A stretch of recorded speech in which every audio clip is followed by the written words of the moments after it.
Au sommaire de cette édition Religion Côte d'Ivoire, la plateforme Oindra pour vaincre en pleine préparation pour le grand programme de prière en faveur de la Côte d'Ivoire. Elle multiplie enseignements, on en parle dans cette édition. En affaires européennes, la commission Juncker s'engage à la transparence. L'Éternel fait grâce aux humbles. Madame, Monsieur, bonjour et merci de nous rester fidèles à Subeni TV, la chaîne d'État grâce, et nous démarrons cette édition avec la plateforme Oindra pour vaincre qui a été lieu de théâtre pour galvaniser les ministres des dieux au grand rassemblement de prière, ce en faveur de la Côte d'Ivoire qui est prévu pour le 27 décembre 2014 au stade Félix Houphouët-Boigny. Reportage. Il faut y arriver, saturer la Côte d'Ivoire totalement de l'évangile pour la gloire de Dieu. Car la Côte d'Ivoire, c'est la nouvelle Jérusalem, selon les ministres de l'Éternel. Raison de plus, pour eux, de saisir la plateforme spirituelle Oindra pour vaincre, pour galvaniser les leaders spirituels, pour la grande rencontre de prière prévue au stade Félix Houphouët-Boigny le 27 décembre prochain. Le mercredi 12 novembre, à l'église évangélique à la bénédiction, le révérend général Makoso Kami Ariel a parlé de la détermination dans le ministère. Qui vient te rappeler à chaque fois que ma soeur ça ne va pas? Qui vient à chaque fois te raconter ce problème? Car il a dit à Adam, qui t'a dit en demandant à Adam, avec qui tu as le conseil? Vos ministères ont des problèmes parce que vous avez trop d'oreilles pour entendre. Pour écouter les mêmes problèmes de vos amis. Mon frère, on est ici, on est en bas, là en bas. Les papatos, les poum-poum. J'ai appris que, il paraît que, en toi, il y a ce qu'on appelle une énergie. Que les formations et les réseaux chrétiens appellent aura. En toi, il y a une lumière. Car Christ dit, vous êtes la lumière de ce monde. Donc la lumière qui est en toi, si elle passe son temps à écouter des propos qui ne font pas avancer, mais qui font reculer, tu vas reculer. Raison pour laquelle Jésus un matin s'est mis sur la montagne et il a choisi ses disciples. Dans la vie, je choisis avec qui je marche. Ne confesse jamais que tu ne peux pas. Car la Bible déclare, je puis tout par celui qui meurt. Enfant de Dieu, ministre de l'Éternel, la défaite du diable sur la Côte d'Ivoire est entre vos mains, dès lors que chacun soit à son poste. Shalom.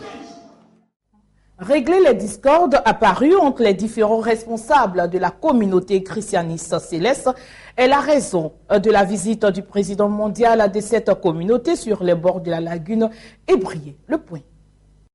La foi est agissante et toujours présente chez nos fidèles. Voilà en substance le constat qu'a dressé le président mondial de l'Église Christianisme Céleste lors de sa visite en Côte d'Ivoire. Au thème de ces 3 jours de mission, il a animé une conférence de presse dans le but de régler un certain nombre de malentendus survenus dans la gestion quotidienne de cette œuvre en Côte d'Ivoire. Pour lui, quelles que soient les dissensions qui pourraient apparaître entre les membres d'une même communauté, la prévalence de l'union est une vertu à préserver. Après avoir donné l'origine des dissensions qui empoisonnent la maison céleste, son éminence Emmanuel Oshofa a tenu à confirmer le révérend Canon Luc dans sa fonction de président national de l'Église Christianisme Céleste, car, a-t-il précisé, la procédure de nomination au sein de cette communauté répond à des règles spirituelles bien établies.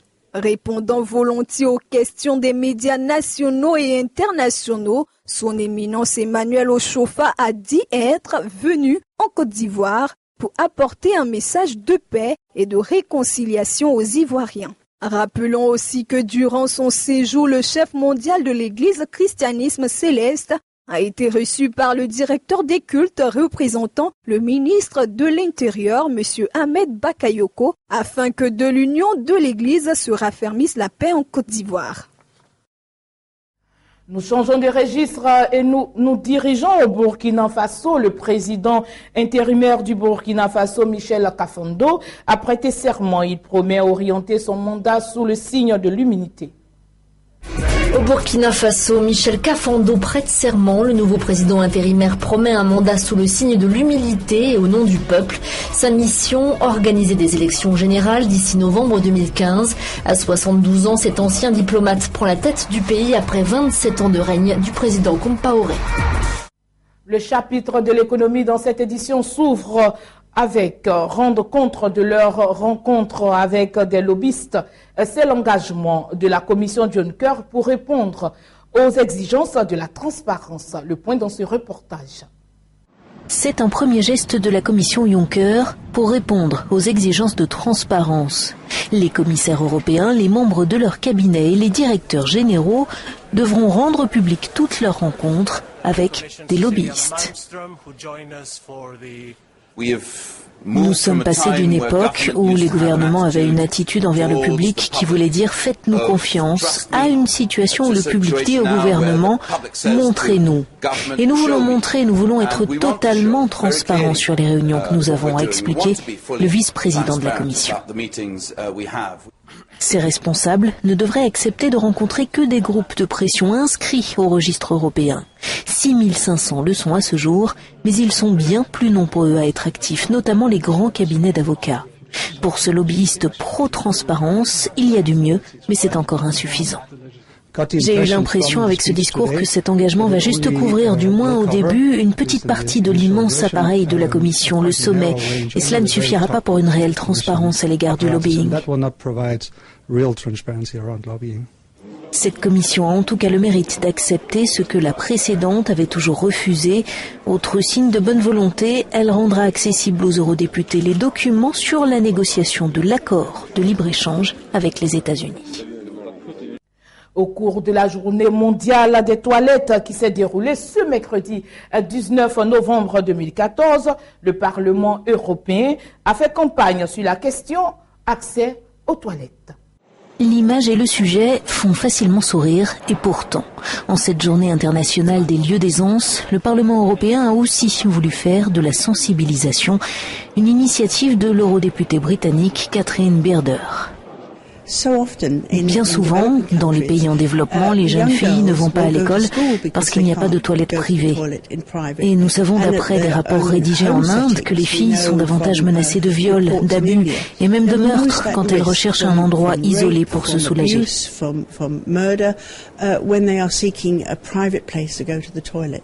Ce qu'elle propose avec des ONG, c'est que l'Union européenne soutienne un objectif au niveau des Nations Unies pour un accès universel aux toilettes d'ici 2030.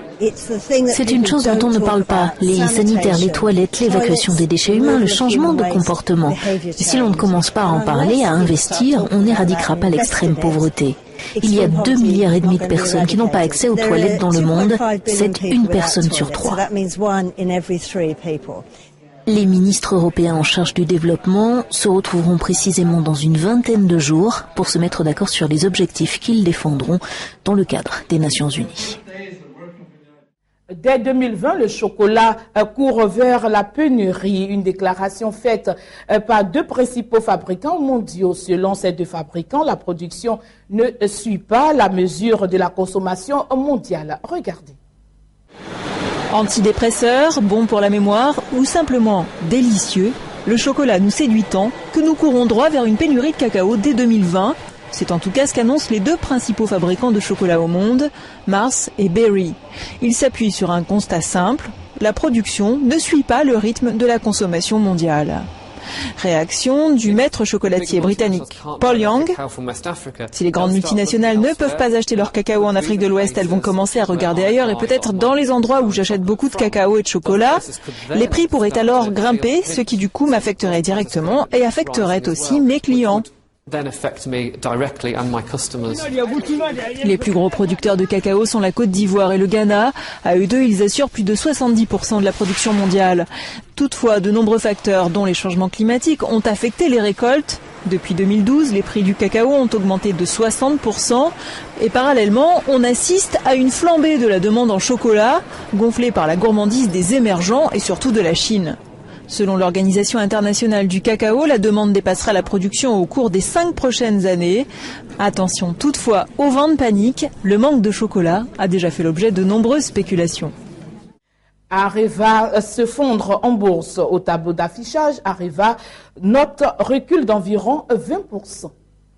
L'action Areva plonge à son plus bas niveau depuis juin 2012, reculant d'environ 20% ce mercredi matin à la Bourse de Paris. La veille, le groupe nucléaire suspendait ses objectifs financiers pour 2015 et 2016 en raison de difficultés en Finlande et au Japon et de l'atonie du marché. La question de la recapitalisation est donc posée, avec elle la possibilité d'une intervention d'EDF.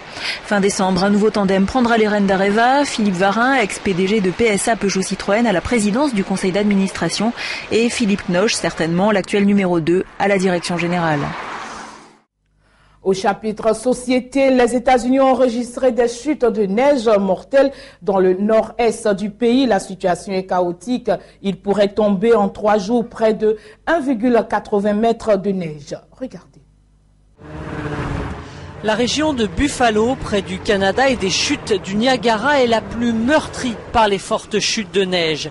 Sur les 8 morts recensés aux États-Unis, 6 ont perdu la vie ici, dans une tempête historique. La situation est chaotique dans le nord-est du pays. Il pourrait tomber en 3 jours près d'1,80 m de neige, autant qu'en un an. C'est une situation extraordinairement difficile.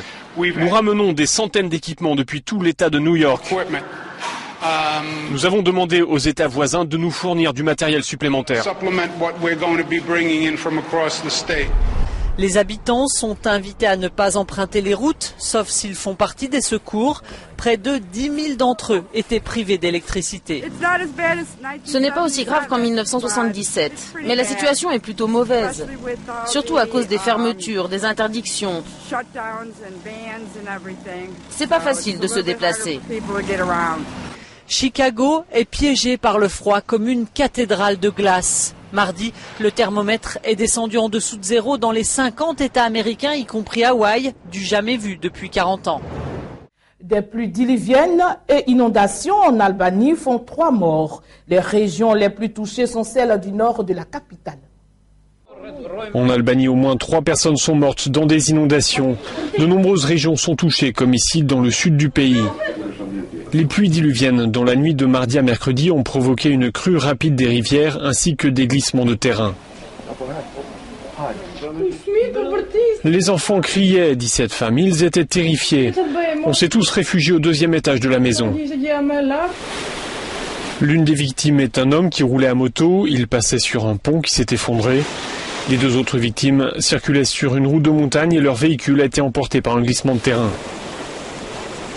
Les autorités ont demandé à l'armée de venir épauler les services de secours.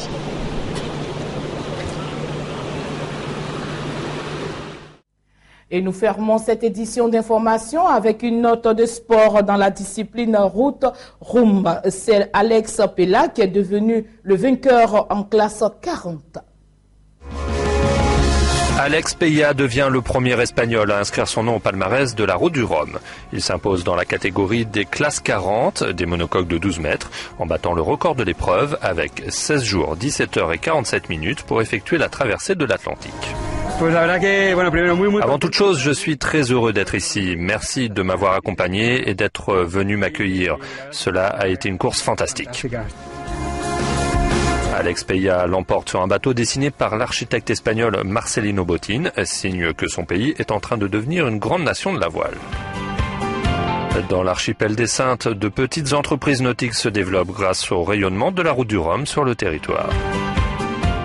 Les Saintes même, c'est une rade qui est magnifique. On a toujours du passage. Donc il y a toujours du boulot, il y a toujours des bateaux. J'ai trouvé un local ici, j'ai créé une petite voilerie. C'était pour 4-5 ans au départ et voilà, ça fait 20 ans maintenant et j'y suis encore. Comme il y a beaucoup de bateaux de pêcheurs, le nautisme est toujours là, quoi, parce qu'il y a encore des constructions, il y a les réparations, il y a tout ça. Le nautisme il se développe de plus en plus. C'est quelque chose que je pense qu'il faut vraiment aller l'avant avec ça parce qu'on en a besoin.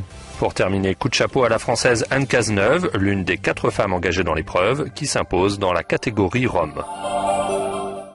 Madame, Monsieur, très ravi de vous avoir présenté cette édition d'information. Je vous souhaite un très bon programme sur Béni TV, la chaîne d'État Grâce et surtout, prenez soin de vous.